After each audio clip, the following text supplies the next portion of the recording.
اللہ تعالیٰ جل شانہ کے محبوب علیہ السلام نے ارشاد فرمایا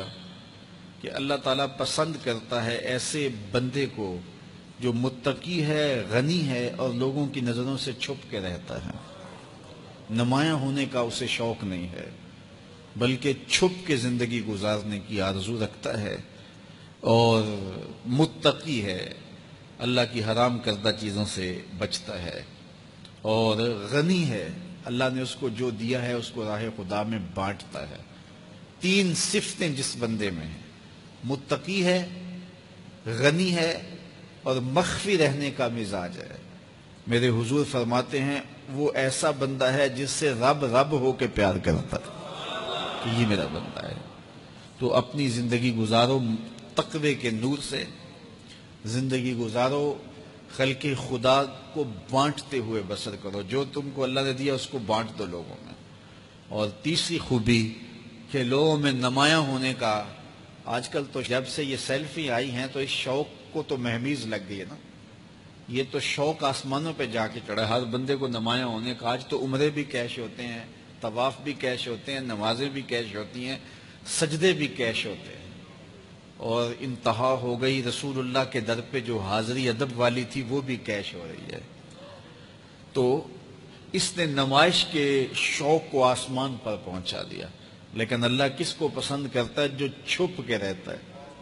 جو پوشیدہ رہتا ہے۔ نمایاں رہنا، اس میں بہت زیادہ آفتیں ہیں، بہت زیادہ آفتیں ہیں۔ العافیت فی العزلہ، میرے حضور نے فرمایا عافیت تنہائی میں ہے۔ تو لوگوں سے چھپ کر کے جتنی زندگی گزرے، بالخصوص جو آپ کے اعمال ہیں وہ جو ہے وہ لوگوں سے چھپ کر کیے جائیں سوائے فرائض کے۔ ایک شخص نے حضور کی خدمت میں سوال کیا، حضور لوگوں میں سب سے اچھا شخص کون سا ہے؟ تو آقا کریم نے کیا جواب دیا؟ جس کی عمر زیادہ ہو، عمل اچھے ہوں۔ تو کہا پھر لوگوں میں سب سے شریر آدمی کون سا ہے، سب سے برا آدمی کون سا ہے؟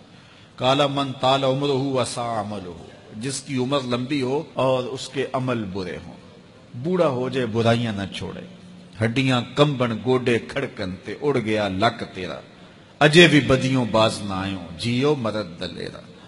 وہ کہتے ہیں نانا بن گیا دانا نہیں بنا۔ تو جس کی عمر زیادہ ہو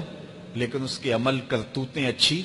نہ ہوں، بوڑھا ہونے کے باوجود بھی شرارتیں کرتا ہو، دو آدمیوں کو لڑاتا ہو، میاں بیوی کے درمیان تنازع کھڑے کر دیتا ہو، خاندانوں کے اندر شر پھیلاتا ہو، لڑائیاں پیدا کرتا ہو،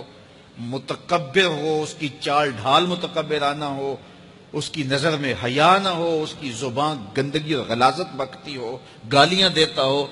عمر ہو گئی ہے لیکن اس کے عمل اچھے نہیں۔ فرمایا سب سے اچھا شخص دیکھنا ہے تو وہ ہے کہ جس کی عمر زیادہ ہے، عمل اچھے ہیں۔ سب سے برا شخص دیکھنا ہے تو وہ ہے جس کی عمر زیادہ ہے، عمل برے۔ اگلی روایت حضرت ابو کبشہ الانماری رضی اللہ تعالی عنہ سے مروی ہے، میرے حضور نے فرمایا تین چیزیں ایسی ہیں جن پر میں محمد ہو کے رب کی قسم اٹھاتا ہوں۔ ان میں سے پہلی بات یہ ہے کہ میں قسم کرتا ہوں کہ صدقے سے مال کم نہیں ہوتا، اور دوسری بات اگر کسی نے کسی پہ زیادتی کی اور اس نے کہا جا میں نے معاف کر دیا، تو حضور فرماتے ہیں میں قسم دیتا ہوں اس کی عزت کم نہیں ہوگی۔ ہو سکتا ہے کوئی شریک کہہ دے اور ڈر دے معاف کرتا ہی، کہا وہ کہہ دے، لیکن میں محمد قسم دیتا ہوں کہ عزت کم نہیں ہوگی، میں رب سے عزت لے کے دوں گا اسے۔ اللہ اکبر۔ تیسری بات، جب کوئی شخص سوال کا دروازہ کھول دیتا ہے، مانگنے لگ جاتا ہے، تو میرے حضور فرماتے ہیں میں قسم اٹھا کے کہتا ہوں اللہ اس پر محتاجی کا دروازہ کھول دیتا ہے۔ جو مانگنے لگ جاتا ہے پھر مانگتا ہی رہتا ہے۔ ہم نے دیکھا کچھ لوگ بچپن سے مانگتے ہیں، بڑھاپے تک مانگتے رہتے ہیں، ان کی کبھی ضرورت پوری نہیں ہوئی۔ یہ قرض مانگنے کی عادت جس کو پڑ جائے تو وہ بھی ساری زندگی قرض ہی مانگتا رہتا ہے، ہر وقت مقروض۔ تو جس کو مانگنے کی عادت پڑ جائے تو میرے حضور فرماتے ہیں میں قسم اٹھا کے کہتا ہوں محتاجی کا دروازہ بند نہیں ہوتا، محتاجی اس کی جو ہے وہ مستقل اس کے اوپر مسلط کر دی جاتی ہے، وہ مانگتا ہی رہتا ہے۔ تو آئیے اس مختصر زندگی کو اللہ کے نام لگائیں، اس کے ذکر سے وابستہ کریں۔ دنیا میں چار طرح کے لوگ پائے جاتے ہیں۔ پہلا بندہ وہ جس کو اللہ نے مال بھی دیا ہے، علم بھی دیا ہے، شعور بھی ہے، ضروریات دین کا علم بھی ہے، اللہ تعالیٰ نے اس کو فہم عطا کیا ہے، علم دیا ہے، اور وہ اس مال میں اپنے رب سے ڈرتا ہے۔ کہ اس کو غلط جگہ خرچ نہیں کرنا، اور صلہ رحمی بھی کرتا ہے، رشتہ داروں کے حقوق کا خیال بھی رکھتا ہے، اس میں جو اللہ کا حق ہے اس کو بھی ادا کرتا ہے، صلہ رحمی بھی کرتا ہے، اللہ کا حق ادا بھی کرتا ہے، اور جو ہے وہ اللہ سے ڈرتا بھی ہے، مال کو غلط خرچ بھی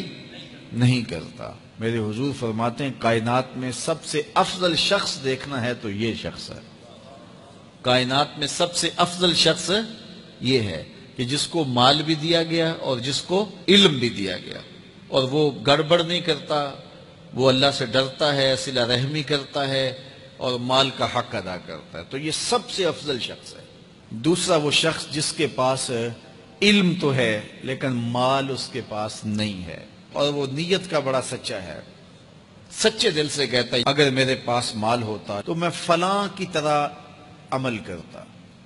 وہ فلاں کے پاس مال ہے، اس نے مسجد بنوائی ہے، میں بھی بنواتا، اس نے دارالعلوم تعمیر کیا ہے، میں بھی کرتا، اس نے ہاسپٹل بنوایا ہے، میں بھی کرتا، اس نے مخفی انداز سے غریب بچیوں کی شادیاں کی ہیں، یہ کام میں بھی کرتا، اس نے دکھیوں کے کام آیا ہے، مصیبت زدوں کے کام آیا ہے، میں بھی آتا۔ تو وہ کہتا ہے کاش کہ میرے پاس، اور یہ سچے دل سے کہہ رہا ہے، یہ نہیں کہ ہوتا تو پھر یہ اوپر اس میں کہہ رہا ہے ہو تو پھر تیور ہی بدل جاتے ہیں نا، صادق کو نیت ہوتا ہے کہ اگر واقعی اس کو وہ نصیب ہو جائے تو وہ وہیں کھڑا نظر آئے، تو حضور فرماتے ہیں وہ ہو بھی سچی نیت والا، سچی نیت والا، اور وہ کہتا ہے اللہ مجھے اگر مال دے میں فلاں کی طرح عمل کروں گا۔ میرے رسول فرماتے ہیں قیامت کے دن جب نامہ اعمال تولا جائے گا دونوں کے عمل برابر ہوں گے، اس نے خرچ کیا اور اس نے صرف نیت کی تو دونوں برابر کھڑے ہوں گے، اس نے مسجد بنائی، دارالعلوم بنایا، اس نے بنایا کچھ نہیں تھا، نیت کی تھا، دیکھو نا علم تھا، علم کی وجہ سے نمبر لے گیا، کہتا مالک میرے پاس ہوتا میں یوں کرتا، کیا کچھ نہیں، نہ ہوا نہ کیا، لیکن قیامت کے دن جب نامہ اعمال تونے کے برابر کھڑے ہوں گے۔ اچھا، تیسرا شخص جس کو اللہ نے مال دیا ہے لیکن علم نہیں دیا، مال کی فراوانی ہے لیکن علم نہیں ہے، شعور نہیں ہے، جہالت کی وجہ سے وہ مال میں گڑبڑ کرتا ہے اور اپنے رب سے بھی نہیں ڈرتا، ولا یصل رحمہ، اور صلہ رحمی بھی نہیں کرتا، اور اس کے اندر اللہ کا جو حق تھا وہ بھی ادا نہیں کرتا۔ میرے رسول فرماتے ہیں کائنات میں سب سے زیادہ خبیث بندہ دیکھنا ہے تو یہ کھڑا ہے، سب سے زیادہ منزل کے اعتبار سے خبیث ترین شخص یہ کھڑا ہے۔ چوتھا شخص کون سا ہے؟ جس کے پاس علم بھی نہیں ہے، جس کے پاس مال بھی نہیں ہے، اور وہ کہتا ہے کہ اگر میرے پاس مال ہوتا تو میں بھی فلاں کی طرح عیش کرتا، میں بھی یوں موج میلہ کرتا، مستیاں کرتا، شرابوں کے جام لنڈاتا، یوں ناچ گانا کی محفلیں، رقص و سرود کی مجالس منعقد کرتا، میں بھی پھر من کی خوشیاں پوری کرتا۔ تو وہ جہالت کی وجہ سے وہ کہتا ہے کہ اگر میرے پاس مال ہوتا تو میں بھی اس کی طرح عیش و عشرت کرتا۔